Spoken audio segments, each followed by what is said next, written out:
Buongiorno everyone, welcome back to the Magpie Channel TV. The transfer window is open. It opened yesterday, the 1st of June, so we're getting right in the thick of it. Loads of rumours today, incomings, outgoings, we're going to get stuck right into it. I've just been to the, surprise, club shop again. Not for me this time. After buying the home shirt, the goalkeeper shirt and all the rest of it, got the old 3 giveaway winner shirts in this bag. We spent a bloody fortune. 1 Facebook winner, 1 Instagram winner, and 1 YouTube member winner. Obviously got a much better chance of winning a shirt on the old YouTube membership, because obviously if you enter on social media, you're competing with thousands of people in a lucky draw, but on YouTube members, you're competing with a lot less. So you can join the Magpie Channel for just $1.99 a month, and we do give away shirts every single month. This summer we'll be doing the home one, the away one, and the third one. So if you want your hands on it, click the link below and join the Magpie Channel TV. And well done to the winners. A YouTube winner, Colin, will enjoy that one, I'm sure. So well done to you, mate. And we'll be dropping them off this week and posting them out to those that are. One of the winners was in Edinburgh, so that was handy. There we go. We're looking forward to that for the rest of the season. Plenty more giveaways coming your way. On transfers then, anybody fancy a goalkeeper? Didn't think so, because we've already got 12 of them. But we do actually want one. We do need one. Eddie Howe has identified James Trafford as his number 1 choice in Nick Pope's number 1 jersey. Actually wears number 22, but you know what I mean. Dubravka the number 1. And speaking of Pope, speaking of Dubravka, everyone could be leaving. Every Newcastle goalkeeper could be up for grabs this summer. You know, Gillespie and Ruddy's contracts both expire, both probably get new deals. Odysseus Vlachodimos may as well be going back to Nottingham Forest because he hasn't played a minute here. May as well go anywhere. Back to Benfica if he wants, where he actually had a good career. Good luck to the bloke, because I've seen that of him. And then all the rest of them, you know, your Dubravkas, your Popes, are all kind of surplus to requirements in a way, according to the press. So the day came out in the Daily Mail that Leeds United are about to put a bid in for Nick Pope. The newly promoted side are looking to strengthen their goalkeeping department. They missed out on Kelleher from Liverpool, who looks set to join Brentford for just 12.5 million quid. What a bargain that is. Now it's rising to 18 million. But 12.5 million for Kelleher. I wouldn't have minded Kelleher, to be honest. I mean, he was the loser of the cup final, you know. But I wouldn't have minded him. Very, very good goalkeeper. We've seen he stepped in for Liverpool at the start of the season throughout, you know, when Alisson had injuries, he's came in and done exceptionally well. So that is an absolute steal for Brentford. What a signing for them. But Leeds want to keep her, Newcastle want to keep her. Listen, the James Trafford rumours aren't going anywhere, and as I've said all along, I think he'll be our first signing. I've stuck my head out on that one for a while now, for about a year, because it nearly happened last summer. You know, Trafford agreed terms last summer. Newcastle thought they had a deal agreed with the Clarets for 20 million quid. Burnley then changed their mind and thought, actually, we might need this kid for the promotion push. Well, right in that, to be fair, it was definitely worth turning down 20 million at the time and keeping a hold of him, because his record, which we'll get into in a minute, in the Championship last season for Burnley was incredible. Winning the Golden Glove, all of that. You know, Trafford has been outstanding. He's £30 million rated, though, James Trafford. So if Newcastle get that deal done, then the door is wide open for Nick Pope. And Leeds United will happily walk through that door and take him back to Ellen Road, because that's who they want. And it makes sense for Leeds. I tell you what, it would be a great signing for Leeds. Getting Pope through the door, a Premier League experienced goalkeeper. Would Nick Pope be happy going there? Do you know, he could be playing Champions League football with Newcastle. Or will he? This is the question, because, I mean, how much game time will he get? He won't be first choice when Trafford comes in. He might be at the start of the season. You know what Eddie Howe's like, bedding players in. He's done it with Hall, with Tino, with many talents. Usula, he's doing it right now. The kids still kind of get a chance. But with a goalkeeper, it's a bit different, but you could still see Nick Pope starting the first couple of games in August, and then Trafford being eased in, and then before you know it, October comes and Trafford starting Champions League games. You could see that once he gets used to it and all that, you could be Newcastle's number 1 choice, and that's the way it's going to be. You don't pay 30 million for a keeper unless it's Odysseus, 20 million, and pick it on the bench. You know, I'll sit there, son, doesn't matter. This isn't an FFP scenario. We're doing this because we want him, we need him. Eddie Howe is a huge admirer of James Trafford. He's watched him through all the England youth setup, all the ranks. He's rose through there. Remember the under-20s tournament he had was unreal. You know, didn't concede a goal, I don't think, or won in the final. You know, the penalty shootout he did well. All of that. His name just hit different heights there. And he's always been highly thought of, you know, through Man City, through big money transfers. So he's a top goalkeeper. People keep questioning his age. Is he ready? Is he good enough? Because for a goalkeeper, he is young. But he looks ready. You know, the 22-year-old, I hope we'll see him a lot more enabled for the new upcoming Premier League season than we did 2 years ago. Because under Vincent Kompany, you can't really judge him. He's playing gung-ho football, getting battered every week. You had no defence in front of him. Hard to judge. But now, another year in the Championship, and a very important year as well. You know, 29 clean sheets in 45 appearances. 29! That's some record, that, man. For Burnley, he went on a mad run of X amount of games in a row, didn't he? If not conceding a goal. What was it, 12, 15? I can't remember. It was nuts, but he's been on fire for Burnley in the last year. So It is a big push to the Premier League, a big step up, we know that. But he's starting to get in the England setup and that. He's there with Tuchel this week and the Dan Burn at the F1 and everything. So it's huge for him now. It's defining times, even at 22 years old. But what we're doing here, again, you can see it. We're mapping it out. This is an Eddie Howe signing. Lewis Hall, left back in the England team, 19 years old. Tino Livramento, early 20s, England team. There you go.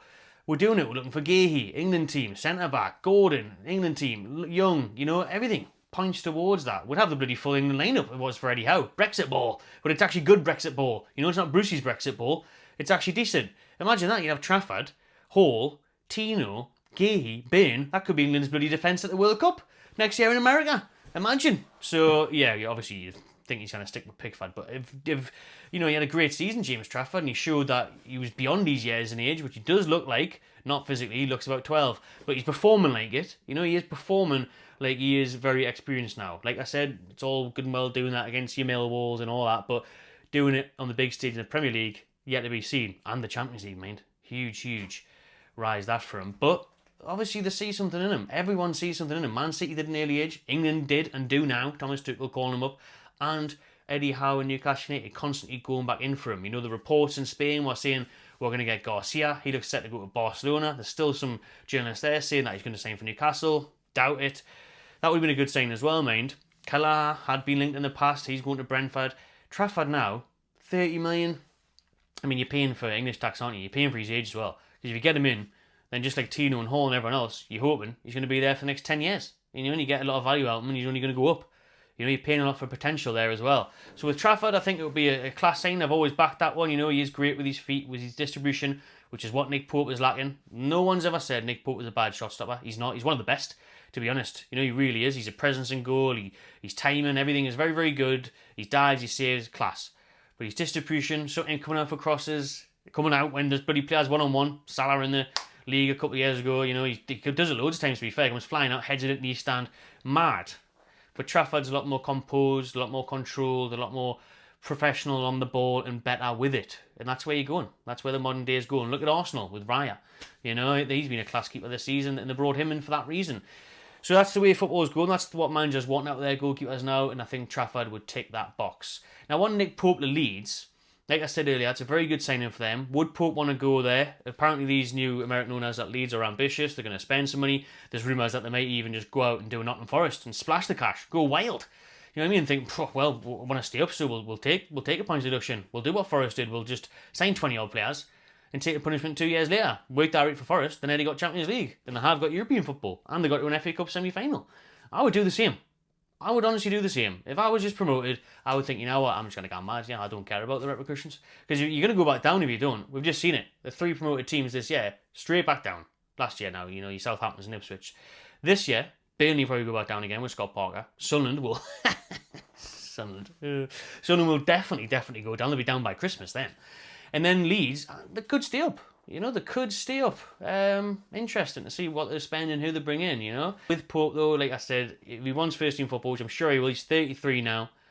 Well, then again, would he be happy with a bit? I don't know. It's a strange one with Pope. Ideally, I said it in the Keep Sell Alone video yesterday, I'd want to keep both. I'd like Trafford to learn off Pope. I'd like Trafford to come in for Pope, and then Pope would be a solid backup. Because your Dubravka is very much aging now and he wanted a new move in January, so that one could happen. And everyone else, they didn't play. The Gillespies, the Ruddies, the Odysseas, they are them, they didn't play. So it would be tough losing Pope because then you'd be like, well, if Dubravka leaves, do we need another goalkeeper? And, it's tough. Obviously, we're linked with bloody Tim Krul coming back, Fraser Forster coming back, all these keepers coming back for the UEFA rule, So I don't know. It's a funny one, but I could see that. And Pope's meant to be valued at about 10 million, Trafford at 30 million.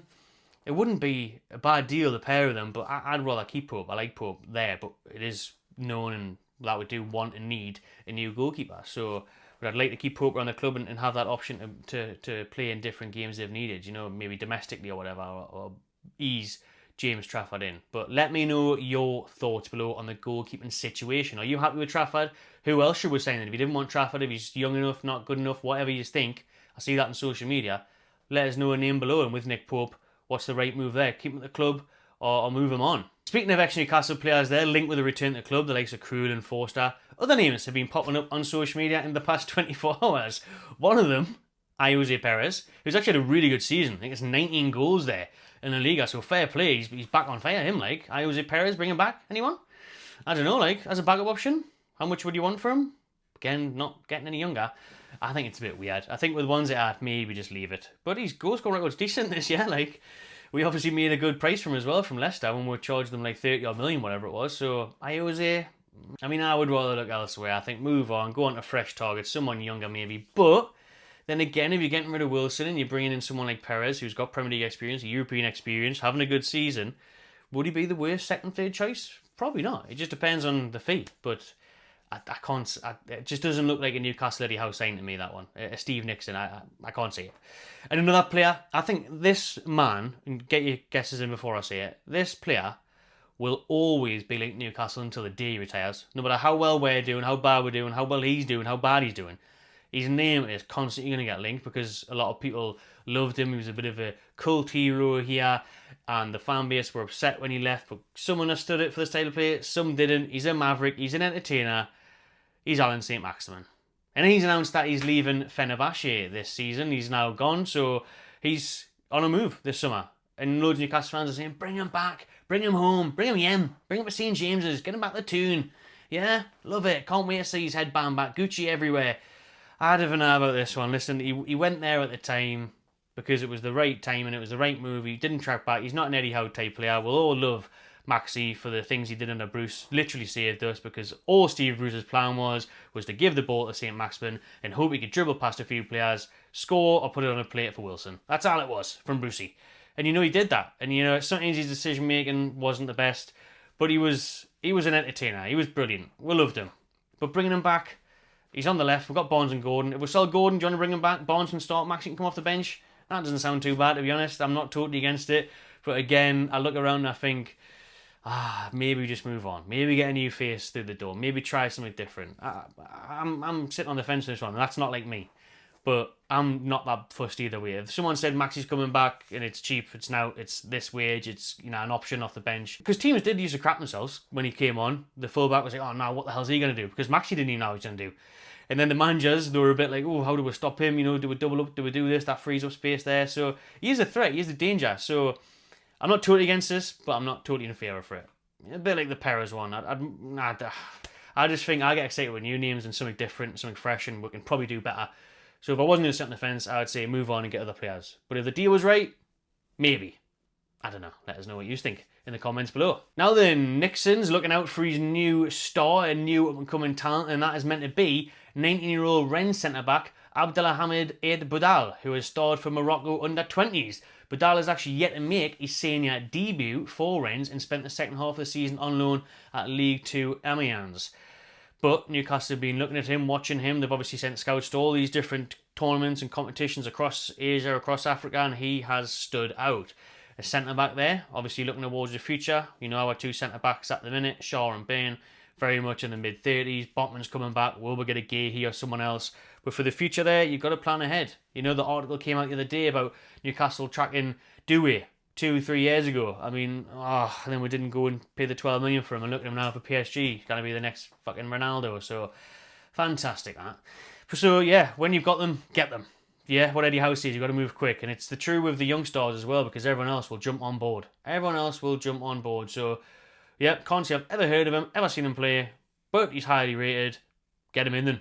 I trust in Nixon. He's got the time and the qualities to pick out his players, and he's definitely done that so far. So give the faith to him to sign these young talents. There is one more, and it's the name we've talked about on the channel before, which is James McAtee. The Chronicle are saying that he can leave the Etihad this summer after he's fell down the pecking order under Pep Guardiola. He's only got 12 months left on his contract, and he could be available for around 20 million quid. Newcastle have watched the 22-year-old closely and are understood to like all aspects of his games. We were actually linked with a move for him back in January when Almiron returned to Atlanta, but they decided against spending in that winter window to help with the summer one with FFP and PSR. So now that that's over with, McAtee's actually not heading to the Club World Cup as well next week with Man City. He's been left out of the squad completely, which is a surprise, He was there in the FA Cup and stuff. He was coming off the bench and that. He's played European football as well. And he's, a big, big talent. But you just can't get in the Pep's team, which, not many players can they? He said he wants to trim down his team this year. Pep says he feels awful leaving players out. like McAtee, I'd imagine, make him sit at home, can't even go on. He's probably happy, to be fair. He's probably went to FIFA. You know what I mean? Little holiday, started early. When Newcastle are seeing McAtee as Joe Willock's replacement. Now, Willock is linked with Crystal Palace for 25 million quid, which I think will be class business, recouping the money we spent on him years ago. You know, McAtee is versatile, can play on the wing, can play in midfield, so that one would make sense for us. Bit of squad depth there, English talent. Get him in. That'll do then, everyone, for this episode of Toon Transfers, a video we will try and bring you every single day throughout the next few months of what is likely to be a big, busy summer window for the Mags. Thanks for watching, everyone. Subscribe to my channel TV and enjoy yourself.